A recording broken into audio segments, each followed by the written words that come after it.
போராட்ட விவகாரம் தொடர்பாக யாழ் மாவட்ட குற்றத்தடுப்பு பிரிவினர் தீவிர விசாரணைகளை ஆரம்பித்துள்ளனர். இதன் ஒரு கட்டமாக கடந்த 10ஆம் தேதி போலீசார் வாகனங்களுடன் பல்கலைக்கழக வளாகத்தினுள் நுழைந்ததோடு துணைவேந்தர் மற்றும் பதிவாளர் ஆகியோரிடம் சுமார் 3 மணித்தியாலங்கள் விசாரணைகளை மேற்கொண்டு வாக்குமூலங்களை பதிவு செய்திருந்தனர். கல்வி நிறுவனத்தின் சுய பாதிப்பை பாதிக்கும் வகையில் போலீசார் வாகனங்களுடன் வளாகத்தினுள் உள்நுழைந்தமைக்கு உயர் அதிகாரிகளிடம் நீண்ட நேரம் விசாரணை நடத்தியமைக்கும் மாணவர் ஏற்கனவே தமது கடும் கண்டனங்களை வெளியிட்டிருந்தனர். இந்த நிலையில் இந்த சம்பவம் குறித்து மாணவர் ஒன்றிய பிரதிநிதிகள் 3 கடந்த 17ஆம் தேதி விசாரணைக்கு சமூகம் அளிக்குமாறு பதிவாளர் ஊடாக போலீசார் அழைப்பாணை விடுத்திருந்தனர். எனினும் மாணவர்கள் அந்த விசாரணைக்கு செல்லவில்லை. அவர்கள் இன்றைய விசாரணைக்கு சென்றனர்.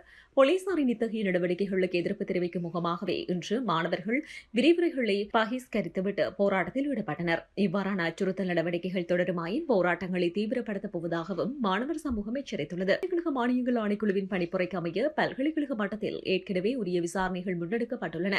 நாம் எமது தரப்பு நியாயங்களை விசாரணைக்குழுவிடம் தெளிவாக முன்வைத்துள்ளோம். இவ்வாறானதொரு சூழலில் போலீசார் மீண்டும் விசாரணைகளை முன்னெடுத்து எங்களை அழைப்பது மாணவர்களை அச்சுறுத்தும் ஒரு செயற்பாடாகும் என இன்றைய போராட்டத்தை முன்னெடுத்த மாணவர்கள் தெரிவித்தனர். மேலும் செய்திகளை பார்வையிட டிஸ்கிரிப்ஷனில் உள்ள லிங்கை அழுத்தவும்.